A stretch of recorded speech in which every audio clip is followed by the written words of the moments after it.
ଶୀତୁଆ ରାତିରେ ପୁଣି ଚିକେନ କଷା ଜମିଲା। କାମଧନ୍ଦା ସାରି ଘରକୁ ଫେରି ଆସି ଦେଖୁଛୁ ବୋଉ ଆମର ସୋୟାବିନ ବଢି ତରକାରୀ ତିଆରି ଚଲେଇଛି। ଏବେ ଆମେ ଚାଲିଲୁ ଘର ପାଖ ଦୋକାନକୁ ଟିକେ ଅଣ୍ଡା ଆଣିବା ପାଇଁ। ଅଣ୍ଡା ଧରି ଆସିଗଲୁ ଘରକୁ। ବୋଉ ଅଣ୍ଡା ଆମଲେଟ ଟିକେ କରିଦେ, ପଖାଳ ମୁଠାଏ ଖାଇବା। ବୋଉ ଆମର ପଟାପଟ ଅଣ୍ଡା ଆମଲେଟ କରିଦେଲା। ଆଉ ଆମେ ଆସିଗଲୁ ପଖାଳ କଂସା ଧରି ଖାଇବା ପାଇଁ। ଓଃ ସତରେ ପୁରା ମଜା ଆସିଗଲା। ଉପର ବେଳା ସାଇକେଲ ଧରି ବାହାରି ପଡିଲୁ ଆମ ନାନୀ ଘରକୁ। ୟାଙ୍କର ଆଜି ଟିକେ ଧାନ କୁଟିବା ପାଇଁ ନେବାକୁ ପଡିବ। ଆଗକୁ ମାଣବସା ଆସୁଛି ନା, ସେଥିପାଇଁ ଆଉ କଣ ଆଉ କରିବା ଭାଇ, ଯିବା କୁଟି ଆଣିବା। କୁହନ୍ତୁନି ସାଙ୍ଗମାନେ, ଏବେ ପ୍ରବଳ ଭିଡ, ପୁଣି କାମ ନୁହଁ, ପୁଣି ଆଉ କିଛି ସମୟ ଛାଡି ଆସିବା ପାଇଁ ପଡିବ। ସନ୍ଧ୍ୟା ବେଳ ଜଳଖିଆ ଟିକେ ଖାଇଦେଇ ପୁଣି ବାହାରି ପଡିଲୁ। ଦେଖିବା କେତେ ବାଟ ଧାନ କୁଟାକୁଟି ଗଲାଣି। ଫାଇନାଲି କୁଟାକୁଟି କମ୍ପ୍ଲିଟ ହୋଇ ଯାଇଥିଲା। ସଙ୍ଗେ ସଙ୍ଗେ ଆଣି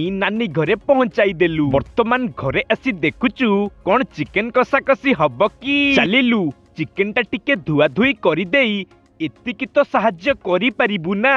ହଉ ନିଅ, ଏଥର ଯେତେ କଷିବା କଥା କଷ। ଆଉ କେତେ ସମୟ ଲାଗିବ ରେ? କଣ ରାତି 11ଟା କରିବ ନା କଣ? ଟିକେ ଜଲ୍ଦି ଆଣ। ହେ ପୁରା ରେଡି ଆଉ।